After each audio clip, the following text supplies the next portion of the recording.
Morning जी, great morning दोस्तों। नमस्कार नमस्कार, मैं भूपेश आनंद आज आपके सामने लेक्चर नंबर 12 बेटे लेक्चर 12 स्टार्ट करने वाला हूँ specifically for F5 performance management skill level chapter 7 and we have just discuss about demand based approach and market based approach. अभी डिमांड बेस्ड में कुछ रहता है, रात अभी बाकी है, बात अभी बाकी है।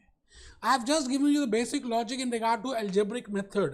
तो मैं आज के इस लेक्चर में algebraic method से related कैप्लन में और BBB में all the examples, all the illustrations, all the test to understandings को आज डिस्कस करने वाला हूँ। आप सभी अपने सामने बेटे कैलकुलेटर रख लेंगे तो मुझे ऐसा लगता है कि ज़्यादा बातें समझ आएंगी। रजिस्टर ओपन कर लीजिए, कैप्लन आपके सामने होनी चाहिए। अब there are two schools of thought. आप इस लेक्चर को दो तरह से अटेंड कर सकते हैं। एक नॉर्मल है, यूट्यूब में सब डालते ही रहते हैं, आप इसको नॉर्मल लेंगे तो ये भी आपको नॉर्मल लेने वाला है lecture. But if you put a special emphasis that yes this is Bhupesh Anand's lecture and specifically for F5 performance management, which is the most important and difficult paper in the ACCA if you see the review, तो बेटे आप उस case में आप ज़्यादा intake करेंगे।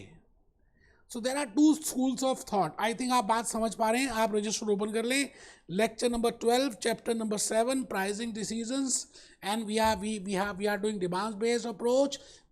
We know that there are 4 approaches. The one is market based approach, the second is demand based approach, the third is cost based approach, the fourth is product based approach.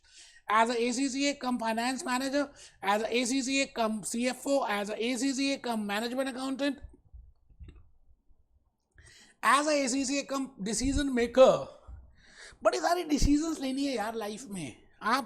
आपने अभी life में you have taken a decision to do ACCA और not, है ना। आज आप skill level पे आ गए, अभी मैरिज का डिसीजन आप लेंगे, अभी बिग 4 में ज्वाइन करने का डिसीजन लेंगे, अभी कंट्री में शिफ्ट करने का डिसीजन लेंगे। So there are so many types of decision. Similarly in business organisations, when you work as in a business entity, you have to take a pricing decision. We have already seen in last 11 lectures, today is 12th lecture।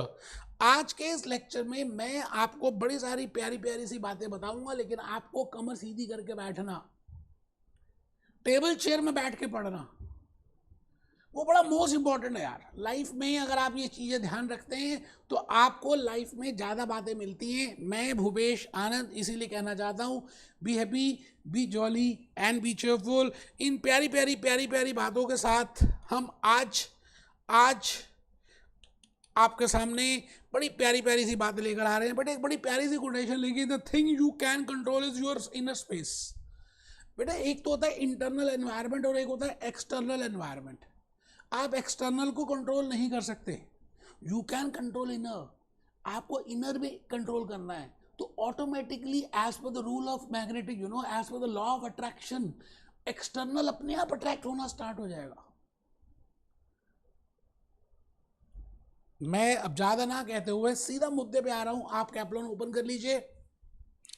बेटे last 3-4 lectures में, specifically lecture number 8, lecture number 9, lecture number 10, lecture number 11, I have devoted 4 lectures for demand based approach.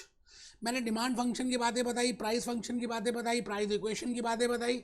I have given you the algebraic method, I have told you about marginal cost, I have told you about marginal revenue, I told you about price elasticity of demand, how to calculate the elasticity, how to calculate the slope of a equation. बड़ी सारी बातें हमने धीरे धीरे बताई। आज हम उसको प्रैक्टिकली करेंगे और मैं आपको अभी वो वीडियोस भी चला के दिखाऊंगा जहां से आपको लगेगा यस मैंने वो सभी बातें आपको बताई हुई हैं। तो आप सभी अपना रजिस्टर ओपन करें, आपके साथ साथ रजिस्टर के साथ साथ कैप्लन को ओपन कर लें। और कैप्लन में मैं चाहता हूं कि आप सभी उस एग्जाम्पल में आ जाए। ये बातें हमने सब डिस्कस कर ली हैं, तो मैं इसमें अब टाइम ना लगाते हुए सीधा आ रहा हूँ मुद्दे पे। बेटे पहली बात तो मैं ये एग्जाम्पल डिस्कस करूंगा, है ना। एग्जाम्पल में बात ये बताई गई है that assume that the sales of a retailer fall from 20 per day to 12 per day. Kaplan कर रहे हैं, इलास्टिसिटी और डिमांड की बातें कर रहे हैं। It is price elasticity of demand. There are different types of elasticities. Price elasticity को हम ज़्यादा ध्यान दे रहे हैं. हम ये चेक कर रहे हैं चेंज इन प्राइस का और चेंज इन क्वांटिटी डिमांडेड का आपस में क्या मोहब्बत है और क्या रिलेशनशिप है. अगर थोड़ा सा हम प्राइस चेंज कर दें तो क्वांटिटी डिमांडेड कितनी चेंज हो जाएगी. इन दोनों की रिलेशनशिप को निकालने का एक नाम है जिसको हम कहते हैं प्राइस इलास्टिसिटी ऑफ डिमांड. तो मैंने यहां पे लिखा assume that the sales of retailer fall from 20 per day to 12 per day. It means पहले 20 यूनिट्स वो बेचता था और अब 12 यूनिट्स बेचेगा. बट नेचुरल है जब प्राइस बढ़ेगा तो यूनिट्स सोल्ड लेस हो जाएंगे. And the price goes up from 40 cent to 60 cent. बेटे ₹1 में 100 पैसे होते हैं. सिमिलरली $1 में 100 सेंट होते हैं. अगर 40 सेंट से प्राइस 60 सेंट हो गया, it means if there is an increase in the price, then it is but natural that they are inversely related. We have already seen in lecture number 8. So unit sold will be fall from 20 to 12. ठीक है sir, बहुत ही बढ़िया. The price elasticity, वो कहते हैं जी the price elasticity can be calculated as follows. I think we have devoted, मैंने पूरा लेक्चर नंबर 9 आपको प्राइस इलास्टिसिटी का बताया था और उसमें बड़ी सारी बातें मैंने बताई आपको कि भाई प्राइस इलास्टिसिटी ऐसे होती है, ऐसे ऐसे ऐसे ऐसे ऐसे. ग्रेट मॉर्निंग ऐसे. दोस्तों Bhupesh 10 litres to 3 litres but और he has change in own price. I repeat, price elasticity. बेटे लेक्चर नंबर 9 में ये बातें मैंने बताई हैं. Price elasticity logic formula derive करके बताया. ऑफ डिमांड मींस ऑलरेडी हम लेक्चर नंबर 9 में कर चुके हैं. There is 1% change in price. If there is 1% change in price, then by how much percentage change will be there in quantity demanded. अगर 1% change हम price में कर दें, मतलब पहले P0 था P1 कर दें, तो फिर क्वांटिटी में कितना चेंज आएगा उसको प्रतिशत में. If I calculate that in percentage terms, that is named as price elasticity. I can say it like this also. So price, you start with what is the meaning of own coefficient is 2 liters. I will say the demand. बेटे case study बताइए. I think आपको समझ आ रहा है जो मैंने आपको बताया. तो मैं सीधा अभी क्या कर रहा हूं, एक बार उसी क्वेश्चन में आ रहा हूं और आपको चाहता हूं कि आप उस एग्जांपल को देखें. I want to calculate the price elasticity and I have prepared a very beautiful slide. मैंने आपके लिए बड़ी I have prepared already slides मैंने बनाई है कि भाई एग्जांपल की भी बातें लिखें. तो ऊपर आप लिख रहे हैं एग्जांपल, मैंने लिखा friends it is better to read the question and prepare a working note of the information specified. आपको पहले क्वेश्चन तो ईमानदारी से पढ़ना चाहिए और दूसरी बात वर्किंग नोट प्रिपेयर करना चाहिए, बिकॉज इन सेक्शन से ही पूरी केस स्टडीज आने वाली हैं. तो you have to prepare the notes. आपको वहां पे शीट्स भी मिलेंगी. ठीक है सर. पहली बात देखिए बेटा, अब आपको लिखना है, कमर सीधी करके बैठना है. आंसर है फिर भी आप क्यों कर रहे हैं? सब कुछ तो था ही, फिर भी then also you have purchase my lectures. Why? Because you want the logics, you want the concept, you want to clear in first attempt. तो आपको मैंने प्यार से एक अलग हल्का सा एक टाइमलाइन प्रिपेयर कर दिया कि भाई P0 है, दैट इज 40 सेंट. अब ये बढ़ जाएगा 50 सेंट, 10 सेंट बढ़ गया, 10 पैसे बढ़ गए. तो यूनिट सोल्ड पहले 20 थे, अब 12 हो जाएंगे, मतलब quantity sold will be less. तो price elasticity of demand, price elasticity of demand, price elasticity of demand, price elasticity of demand is equal to change in price upon change in quantity. तो change in price क्या है? P1 minus P0. P1 minus P0 that is delta P. इसको delta P भी कह सकते हैं, मैंने अपने क्लास लेक्चर 9 में बताया. Upon P0 base of P original P. So delta P upon P into 100. बेटे 40 था फिर 60 हो गया. इट मीन्स 20 अपॉन 40, ओरिजिनल था 40. It means there is a 50% change in the price. And I am also giving the quantity कि पहले 20 units थे या 12 यूनिट्स हैं. तो 20 minus 12 8 upon 20. I can calculate that 40%. तो मैंने क्या किया, चेंज इन प्राइस और चेंज इन क्वांटिटी को कैलकुलेट कर लिया 50% और 40%. And then I have calculated then I have calculated that how they are related. तो आप चेक करिए जी, change in quantity, change in, change in, change in, change in quantity upon change in price. हम बेटे generally independent, हम generally dependent upon independent लेते हैं. Price is independent factor and quantity demanded is dependent factor. तो पहले जब हम price को चेंज करेंगे तो कैसे क्वांटिटी चेंज हो जाएगी, उस बात को हमने देखना है. तो बेटे मैंने कहा, लिखा मैंने price elasticity of demand. I think ये बात सबको क्लियर हो रही है. आपको क्वेश्चन ध्यान से पढ़ना है, वर्किंग नोट बनाना है. मैंने उसको वर्किंग नोट प्रिपेयर किया. पहले प्राइस इतना था, फिर प्राइस इतना हो गया. अब है क्या, छोटा सा एग्जांपल है, बट हम लॉजिकली अगर देखें तो इसके कंसेप्ट को समझ आ जाए तो सेक्शन सी इजीली कर पाएंगे. ठीक है जी. Price change in quantity upon change in price. तो फिर मैंने चेंज देखा. चेंज कैसे देखते हैं, पहले क्या थे, जैसे आप किसी स्कूल के फ्रेंड से मिलते हैं, वो कहता है यार पहले तो तू ऐसा था, वैसा हो गया. मतलब आपका पहले माइनस अभी अपॉन पहले, it means change in price P1 minus P0 upon P0 into 100, Q1 minus Q0 upon Q0 into 100. That is change in quantity and that is change in price. आप समझ रहे हैं, change in price और change in quantity की बातें समझ आ रही हैं आपको. तो मैंने लिखा जी change in price P1 minus P0 into 100, 20 upon 40 to 100, that comes to 50%. Change in quantity Q1 minus Q0 upon Q0, that is 40%. And I have calculated 0.8, negative 0.8. We know that there is an inverse relationship between price and quantity demanded. जब हम price को increase करते हैं तो quantity कम हो जाती है. ये बात हमें पता है, हम जान चुके हैं, हमें समझ आ चुकी है, पता ही है, तो फिर क्या दिक्कत है. आइए जी, आइए, मैं भूपेश आनंद आज आपके सामने दोबारा से एक बात ये कहना चाहता हूँ कि हम एक एडिशनल एग्जाम्पल कैप्लॉन से करने वाले हैं.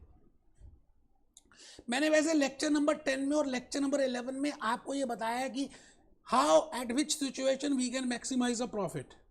As per algebraic method we can maximise a profit where marginal revenue is equal to marginal cost. When I say marginal cost, it means the additional cost for producing one more unit, and we name it as a variable cost.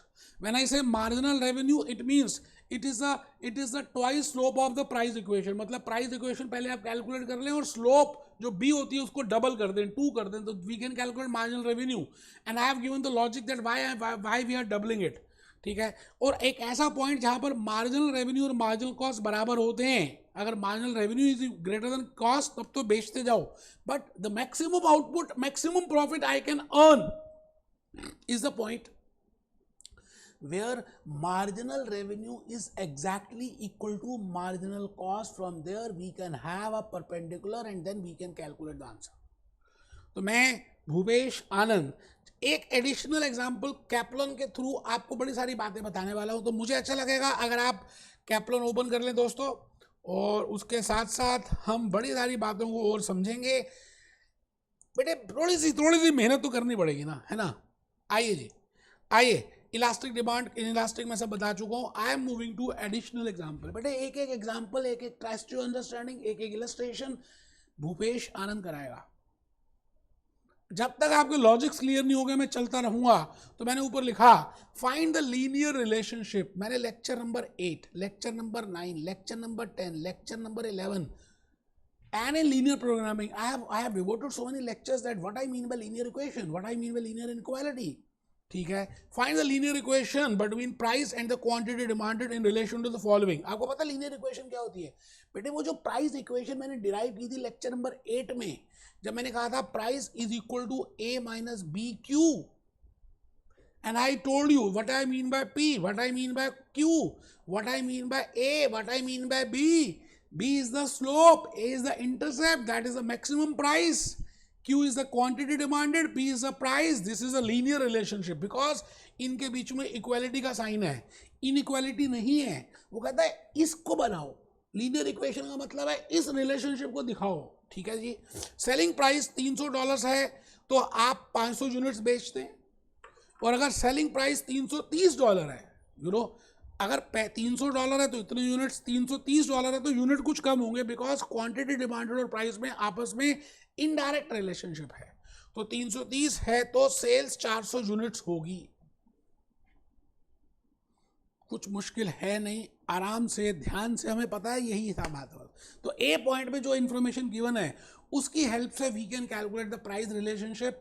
मैं इस relationship को use करूंगा, P is equal to, answer तो given ही है। एक बच्चे को नींद आ रही थी, वो कहता आंसर दिए मैं कर लूंगा, वो बेवकूफ है, थप्पड़ मारो खींच के, उसको समझ ही नहीं आएगा कि लॉजिकली हम क्या बताने वाले हैं। How I am trying to give you the logic and the foundation.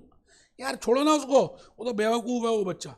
आओ, आप सब तो समझदार हो, फर्स्ट अटेम्प्ट में आपने क्लियर करना है। मैं इसलिए आपके लिए आपके सामने I have given the hand written slides. मैंने कैप्लॉन से अंडरलाइन करके नहीं कराया, पीपीटीज बनाकर नहीं कराई, हैंड रिटन स्लाइड्स लिखी, बैठ के नहीं पढ़ाया यार, फुल एनर्जी के साथ कि मैं बेस्ट दूंगा तभी तो आपको समझ आएगा।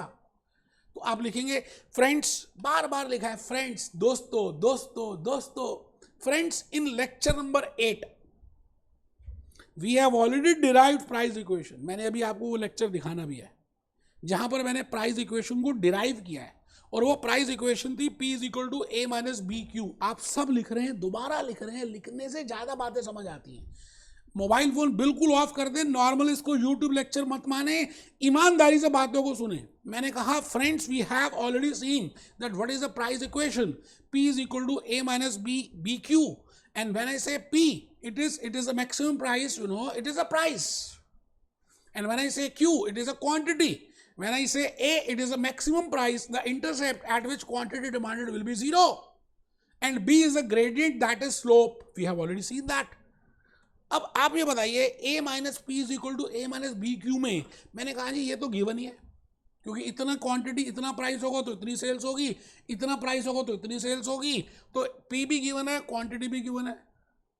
A और B अगर हम कैलकुलेट कर लें तो आई थिंक हम लीनियर इक्वेशन बना सकते हैं। So we can see from the given information.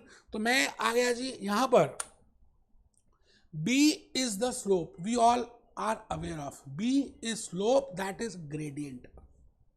अच्छा, स्लोप कैसे निकालते हैं? स्लोप कैसे निकालते हैं मैंने आपको लेक्चर 8 में बताया था, change in price upon change in quantity, change in price upon change in quantity, change in price upon change in quantity.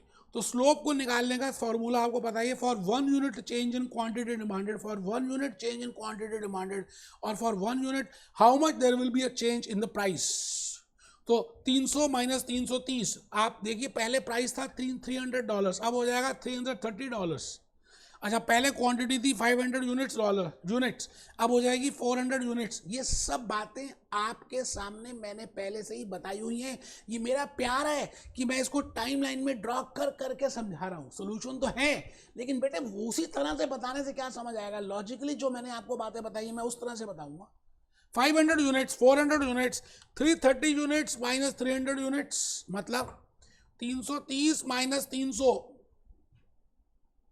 change in the price, change in quantity, P1 minus P0, Q1 minus Q0, P1 minus P0 upon Q1 minus Q0, ये आ रहा है 0.3, it means B, it means gradient. बेटे ये price elasticity नहीं है, price elasticity अभी मैंने बताया था percentage change in price upon percentage change in quantity, वो एक अलग कंसेप्ट, इसीलिए मैंने आपको लॉजिक्स दिए हैं, है ना? ठीक है, तो आइए जी, मैंने यहां पर क्या किया, B कैलकुलेट कर लिया। प्राइस इक्वेशन अब मैंने कहा है T0 is equal to B, P is equal to A minus B Q, मतलब ओरिजिनली प्राइस क्या था $300, A पता नहीं है, B हमने निकाल लिया, और हमें पता है इनवर्स रिलेशनशिप होती है, तो -0.3, Q भी हमें पता है 500 यूनिट्स। तो I think if I am aware of all these things I can calculate A।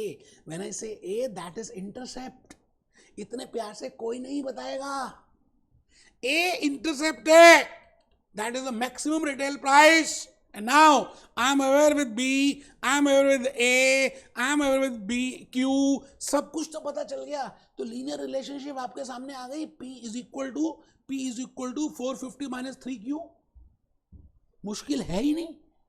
अगर आपने मेरे लेक्चर 8, लेक्चर 9, लेक्चर 10, लेक्चर 11 किया है तो बेटे धज्जियां उड़ा दोगे आप एल्जेब्रिक मेथड की। है क्या एल्जेब्रिक, इसकी ऐसी की तैसी। नेक्स्ट पॉइंट, वो कहता है जी आपको सेकंड पॉइंट में ये कैलकुलेट करना। आइए पहले क्वेश्चन को पढ़ लें। क्वेश्चन को पढ़ने के बाद हमें पता चल जाएगा कि क्या पूछ रहा है। सेकंड पॉइंट में वो ये कह रहा है यूजिंग द प्राइस इक्वेशन। वो कहता है जो आपने प्राइस इक्वेशन निकाली ना, जो आपने लीनियर रिलेशनशिप कैलकुलेट की ना, उसको यूज करते हुए in A and assuming the variable cost per unit as $90। We know that variable cost per unit is marginal cost, we have already seen that in lecture number 10। अभी दिखाता हूँ बेटे, देखो ना, मैं वो भी दिखा दूं बेटे। मैं क्या कहता हूँ कि आपको सब चीजें बताऊंगा कि आपको पता चले कि मैंने क्या क्या कराया हुआ। Production fix cost per unit is decreasing as मैंने खाली मार्जिनल कॉस्ट नहीं बताया, मैंने आपको टोटल कॉस्ट बताया, फिक्स कॉस्ट बताया, वेरिएबल कॉस्ट बताया, एवरेज वेरिएबल कॉस्ट बताया। इतना सब कुछ बताने के बाद आपको बताया that there is level of production is increasing marginal cost, for example decreases and then increases। So बेटे डायग्राम बनाए, इतने डायग्राम तो कैप्लन और बीबीबी ने नहीं बनाए जितने मैंने आपको डायग्राम बना कर लॉजिकली बातों को समझाया, क्योंकि मैं इतना बताऊंगा तभी तो आपको इतना समझ आएगा। Accurate figure from Google Baba, actually I have prepared that cost and I also mean fixed cost, and then I told you know about which is the profit maximization point when marginal cost is exactly equal to marginal revenue, and why that point is there, you know, that is a profit maximization point। that also we have proved कि भाई वही point highest क्यों है जहां पर marginal cost और marginal revenue बराबर हैं। तो एमसी और एमआर होते क्या है, और एमसी और एमआर अगर बराबर होते हैं तो फिर क्या होता है। ये सभी बातों को मैंने आपको लॉजिकली बताने की कोशिश की थी। वो profit if I revenue hope you increase production as long as margin. तो बेटे आज जो सी पॉइंट है ना या बी पॉइंट है, वहां पर हम यही यूज कर रहे हैं that whenever I want to maximise the profit. जैसे आप देखिए यहाँ पे वो पूछ रहा है, आपके सामने है बेटे, वो पूछ रहा है आपसे क्या बी पॉइंट है, using this is calculate the optimum price and output. It means it is algebraic method। as per algebraic method we know that when marginal revenue is equal to marginal cost, that is the optimum price and that is the optimum output I can calculate। and last में उसकी contribution निकालिए। आइए जी, आइए sir प्यार से आराम से आपने मेरी बात को सुनना है। मैंने लिखा जी for calculating the optimum price and output, we know that the point where marginal revenue is equal to marginal cost, वो वाला पॉइंट जहां पर वो पिंक वाला मेरे वाला पिंक जहां पर मार्जिनल रेवेन्यू और मार्जिनल कॉस्ट बराबर होते हैं, आग गले लग जा, that point is the maximise profit maximisation point. ठीक है जी, तो marginal revenue is equal to 450।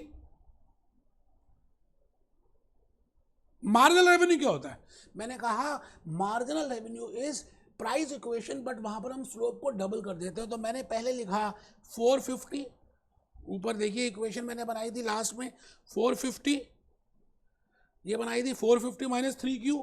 बस मुझे इसको 2 से गुणा करना है तो ये मार्जिनल रेवेन्यू की इक्वेशन बन जाएगी। यही बात मैंने की, marginal revenue is equal to 450, ये तो ए ही था, -2 because negative relationship minus 3Q। मैंने सॉल्व किया, MR is equal to 450 minus 0.6Q।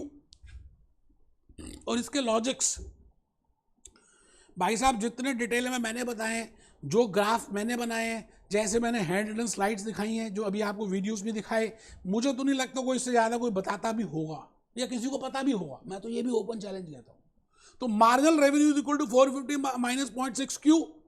Now I know that I can maximize the profit when marginal revenue is equal to marginal cost. So I have equated marginal revenue with marginal cost. So 450 minus 0.6Q is equal to 90, and on solving it I calculated Q is equal to 600 units. इसका मतलब अगर आप 600 unit बनाते हो, मतलब 600 unit बनाते हो, तो आप वहां पर प्राइस डिटरमाइन कर सकते हो। क्योंकि सेकेंड पार्ट में उसने क्या पूछा है, उसने क्या पूछा देखिए एक बार दोबारा से देख लेते बेटे, कोई दिक्कत थोड़ी, मेरे को थोड़ा टाइम लगेगा बार बार स्लाइड चेंज करने में। आप using the price equation and assuming the variable को calculate the optimum price and output. अच्छा, I know that in price equation I can calculate price as well as I can calculate quantity, if quantity is available I can calculate the price and if price is available I can calculate the quantity. तो मैं इसकी मदद से इसको और इसकी मदद से इसको कैलकुलेट कर सकता हूं. तो मैंने क्वांटिटी डिमांडेड 600 यूनिट्स कैलकुलेट की है अभी भी आपके सामने. अब देखो इन्होंने कैसे किया है, आपको समझाया थोड़ी है, खाली आंसर सॉल्व करके दे दिए जैसे चैंपियन हो बेटे आप. बस भूपेश आनंद आपको लॉजिकली बता रहा है कि इसको इस तरह से करना है, इसको ऐसे करना है, ऐसे ऐसे ऐसे ऐसे ऐसे ऐसे. ठीक है जी. तो क्यू आ गया. अब देखिए मैंने क्यू की वैल्यू पुट कर दी. Now substituting the value of Q, पूरा लिखा है. Now substituting the value of Q in the price equation we can calculate P and P is equal to 450 minus 0.3 into 600, that comes to $270. P is equal to $270. It means the maximum price will be the price determination, क्योंकि हम क्या कर रहे हैं, pricing decisions कर रहे हैं. We have calculated the price, that how much price we should sell by following algebraic method where marginal revenue is equal to marginal cost and that price is $270. अभी वो कहता है जी इसमें contribution कितनी है आपकी, maximum contribution C पार्ट में. बेटे से आपको पता है क्या होती है कंट्रीब्यूशन, सेल्स में से आप कॉस्ट लेस कर दें, टोटल कॉस्ट, वेरिएबल कॉस्ट भी फिक्स कॉस्ट भी तो कंट्रीब्यूशन. बट यहाँ कंट्रीब्यूशन पूछी है, only we will subtract variable cost. तो मैंने क्या किया, selling price minus variable cost $270. अभी अभी आपने मार्केट प्राइस कैलकुलेट किया, वेरिएबल कॉस्ट $90 है, दैट इज मार्जिनल कॉस्ट जो हमने लिया था $180. बेटे क्वेश्चन ऐसे होता है, ऐसे नहीं कि बस अंडरलाइन करके आपने पढ़ लिया और करा दिया और हो गया, नहीं यार. नेक्स्ट क्वेश्चन की तरफ बढ़ रहे हैं. मैं आज आपके सामने बेटे एक एक क्वेश्चन एक एक इलस्ट्रेशन कर डालूंगा. Test your understanding question number 1 की तरफ बढ़ रहा हूं. बड़ा प्यारा सा क्वेश्चन है जी. Test yourself understanding question number 1. Test your understanding question number 1. आइए आइए आइए सर, मैं ये रहा आपके सामने और मुझे पूरी उम्मीद है कि अगर आपने अभी तक के मेरे लॉजिक्स लेक्चर 8, लेक्चर 9, लेक्चर 10 अच्छी तरह से किया है, 11 भी किया है और अभी तक की लेक्चर्स तो कर ही लिया 12 तक का, तो बेटे you can easily solve it. Orally हो जाएगा, आपको लगेगा मजाक हो रहा है आपके साथ. पढ़ते हैं. A company find the linear relationship. वो कहता है ये लीनियर रिलेशनशिप निकालो. It means he want to find out the price relationship, the price equation, the demand equation where P is equal to A minus BX BQ and the quantity this is. Find the straight line demand. इसको आप straight line demand कह दें, इसको price equation कह दें, इसको demand equation कह दें, इसको कुछ भी कह दें, आपको बात समझ आ रही है. In relation to the following sales and demand data. Selling price अगर $200 है तो क्वांटिटी डिमांडेड है 100,000 units and if selling price is $220 then quantity is 950. We know that there is a inverse relationship. बेटे अभी अभी जो हमने एडिशनल एग्जांपल किया उसकी हेल्प से बिल्कुल हम कर सकते हैं. P is equal to A minus BQ and I can calculate B. B is the change in price, change in quantity का रिलेशनशिप. अगर मैं B निकाल लेता हूँ तो उसके बाद मैं धीरे धीरे A निकाल लूँगा, A निकालने के बाद मैं Q निकालूंगा और फिर उसकी वैल्यू पुट करके P निकालूंगा. मैंने इसको भी बड़े मेहनत से आपके लिए स्लाइड बनाया था कि आंसर तो है, इसका भी आंसर है ही कैप्लन में. बट सवाल ये आता है कि क्या आप आंसर के लिए अटेंड कर रहे हैं? आंसर तो था ही, तो फिर मैंने क्या वैल्यू एडिशन की आपकी लाइफ में? बेटे ये एडिशन की. Friends we have to read question sincerely. बार बार बोल रहा है दोस्तों दोस्तों दोस्तों, आपको क्वेश्चन सिंसियरली पढ़ना है. It is better to prepare a working note. आपको वर्किंग नोट प्रिपेयर करना चाहिए. Third point, to calculate price equation slash straight line demand function slash demand function slash price equation. बेटा सब लिख दिए नाम. आ कागज कलम दवातला, लिख दूं मैं तेरा नाम अपने नाम के साथ. And I have prepared a working note कि पहले प्राइस कितना था उसको P0 कह दिया, फिर कितना होगा P1 कह दिया. मेहनत की है. Q0 पहले प्राइस कितना था, Q1 कितना है. Now I have related that and I have calculated the slope. तो मैंने स्लोप के लिए आपके सामने फॉर्मूला रखा हुआ है, change in price upon change in quantity. तो मैंने चेंज इन प्राइस कैसे किया, प्राइस में कितना बदलाव आया $20 अपॉन 50 यूनिट्स. तो बेटे मैंने 20 अपॉन 50 किया, कोई मुश्किल थोड़ी है. मुझे पता है नेगेटिव रिलेशनशिप आती है -0.4. करेंगे तभी होगा. खाली बैठे रहेंगे मोबाइल फोन में चैटिंग भी देखेंगे, आपको लग रहा है आप 2 in 1 काम कर रहे हैं, आप बेवकूफ हैं. फर्स्ट अटेम्प्ट में बेटे F5 क्लियर नहीं होगा. फिर आपको दोबारा से पाउंड्स देने पड़ेंगे, इवन मेरे लेक्चर्स ले लिए तब भी, क्योंकि आपकी मेहनत बड़ी इंपॉर्टेंट है। तो 20/50 that is 0.4. Now I know that if I put, if the selling price is $200, then the quantity will be $1,000. We have already seen. यहाँ देखिए मैंने इसको इस सेट को ले लिया, ये वाला सेट ले लिया, सॉरी, P0 $200, Q0 $1,000। इसकी हेल्प से मैंने इक्वेशन में ये वैल्यूज पुट की और ए की वैल्यू कैलकुलेट कर ली। ए का मतलब होता है इंटरसेप्ट, ए का मतलब होता है मैक्सिमम रिटेल प्राइस, ए का मतलब होता है ऐसा प्राइस जहां पर कुछ भी क्वांटिटी डिमांडेड नहीं होगी। मान लेते हैं दूध का प्राइस होगा $10,000 पर लीटर, कोई लेगा ही नहीं, तो maximum price intercept I have calculated. अब मैं क्या करूंगा, now I am aware of, A भी पता चल गया, बी भी पता चल गया, I can calculate the quantity demanded, P is equal to 600 minus 0.4Q। In case P is 300, तो 300 पुट करके Q की वैल्यू आ गई, ये लो जी 750। मुश्किल है ही नहीं यार, अगर आपने मेरे लेक्चर्स अटेंड किए 8, 9, 10, 11, मुश्किल नहीं है, आसान है। और इतने प्यार से, इतने स्टेप से, इतनी छोटी छोटी बातों से, बेटे कैप्लॉन भी नहीं बता रहा, सीधी सी बात तो मैं ये बता दूं। आइए हम देखें बी पॉइंट में क्या लिखा हुआ है, क्या पूछ रहा है बेटा, वही था, बिल्कुल वही है बी पॉइंट जो आपको मैंने अभी एडिशनल एग्जांपल में किया, तो कोई घबराना नहीं है। ये देख लो बी पॉइंट में क्या है। फर्स्ट पार्ट तो मैंने कर भी दिया, using this if the price is calculate quantity, use the price equation assuming that variable cost is this, calculate the optimum price। बेटे we know that optimum price जहां पर होगा वहां पे marginal cost और marginal revenue बराबर होंगी, और marginal cost variable cost है और variable cost $100 है, तो बेटे इसको कर सकते हैं। आओ मैं आपके सामने अभी करके दिखा दूं और आपको लगेगा सच में यार आप कर सकते थे, मुश्किल था नहीं वैसे, है ना। थोड़ी सी कोशिश करें, अगर नहीं भी होगा तो क्या हो गया, कोशिश तो होनी चाहिए। Marginal revenue is equal to marginal cost, ठीक है जी। मैं अब इसकी इक्वेशन बना दूं और इसको मेरे को पता ही है $100 है। अच्छा, मार्जिनल रेवेन्यू कैसे निकालते हैं, प्राइस ये आपने निकाला ही था पिछली क्लास में, अभी थोड़ी देर पहले ही, है ना। इक्वेशन थी 600 minus 0.4Q, P is equal to 600 minus 0.4Q। अब इसको ट्वाइस कर दें अगर हम, तो ये आ जाएगा जी P is equal to 600 minus 2 into 0.4Q। ये आ गया जी आपके सामने मार्जिनल रेवेन्यू। बताओ जी कोई मुश्किल है। अब आपने इसको सॉल्व कर दिया, marginal revenue is equal to 600 minus 0.08Q।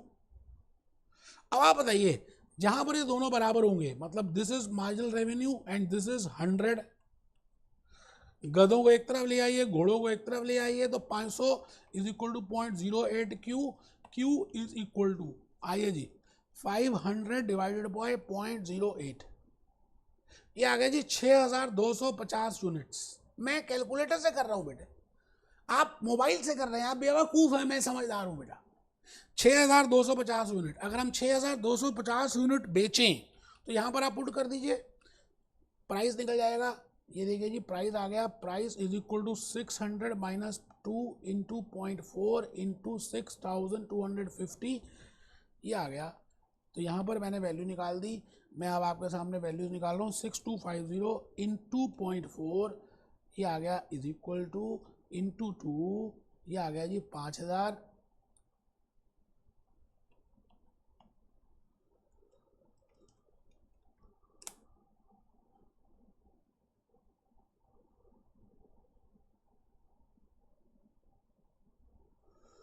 इसको इक्वल करना है।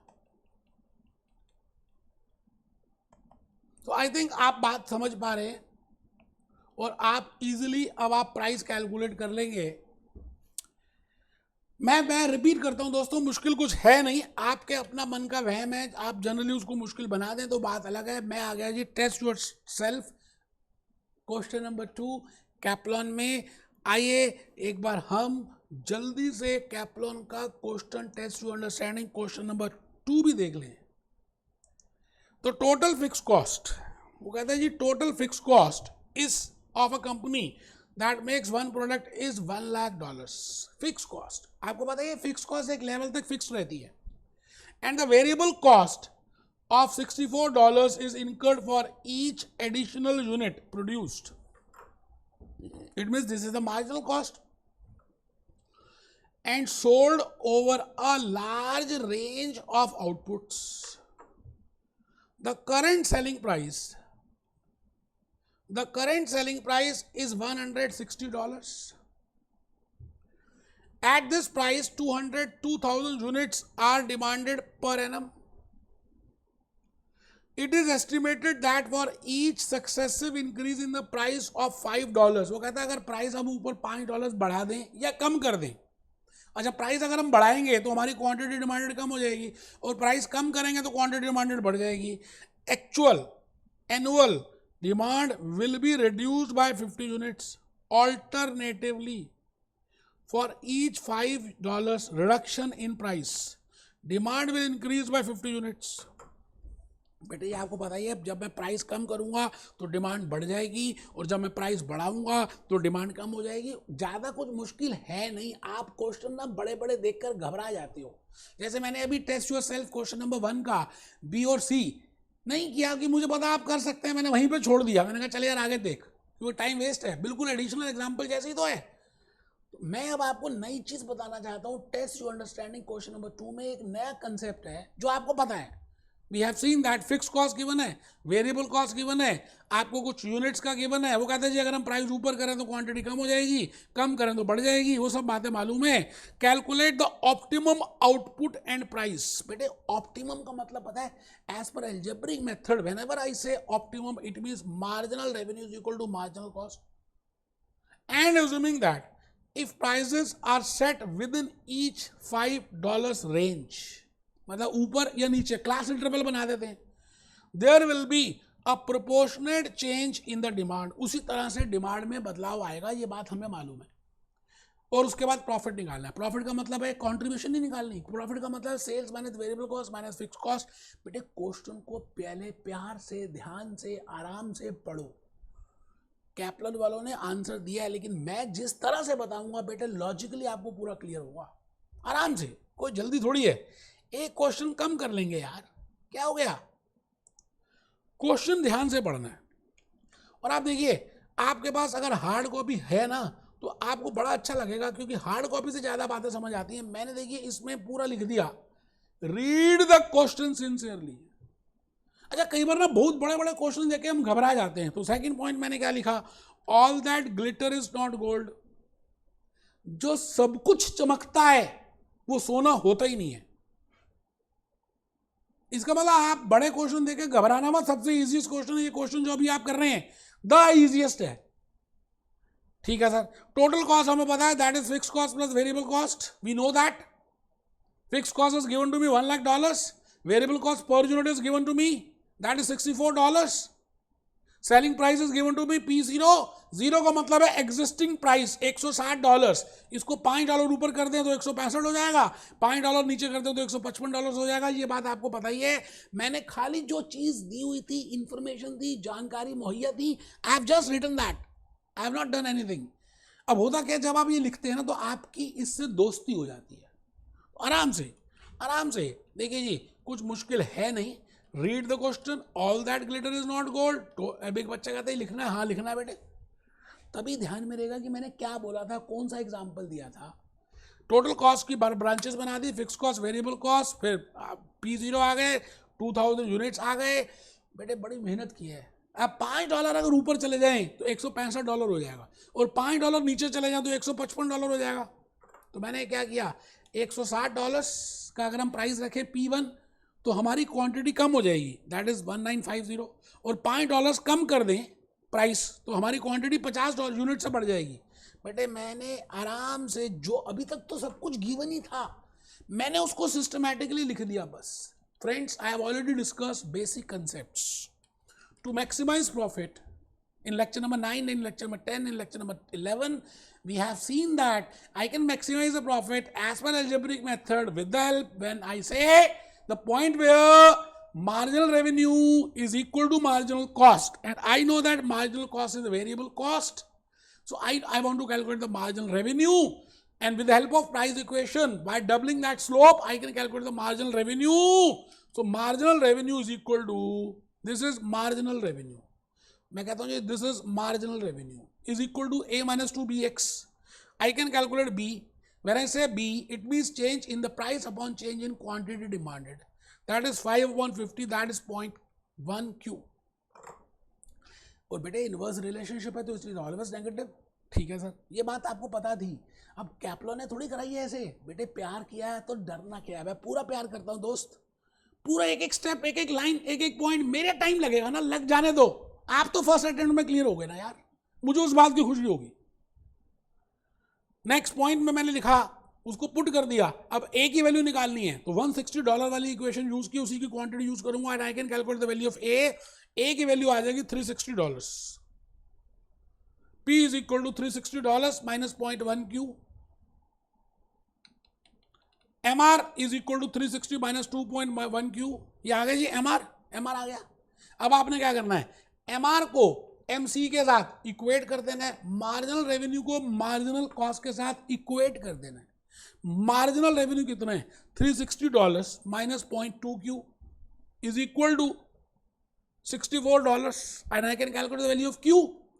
इट मीन्स अगर मैं इतने यूनिट्स बेचूं तो मुझे मैक्सिमम आउटपुट और मैक्सिमम प्रॉफिट हो सकता है. This is a maximum, I will say optimum output, where as per algebraic method marginal revenue is equal to marginal cost.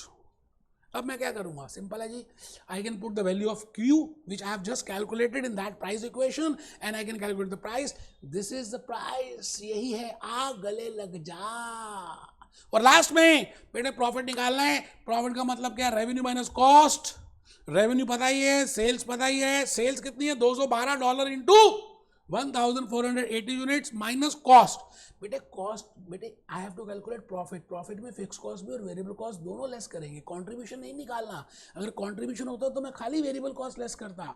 तो यहाँ चेक करिए जी, मैंने वेरिएबल कॉस्ट में ली per unit 64 into 1480 plus $1,00,000 profit calculate कर दिया. बेटे मुश्किल नहीं है, हिम्मत करके करना है, आगे चलना है. तो मैंने यहाँ पर एल्जेब्रिक मेथड कंप्लीट भी किया लेक्चर 12 में और उसके लॉजिक्स भी बता दिए, टेस्ट टू अंडरस्टैंडिंग भी कर लिया. मैं अब नेक्स्ट लेक्चर नंबर 13 में टेबुलर मेथड करने वाला हूँ. मिलते हैं बेटे. B happy, be jolly, B cheerful.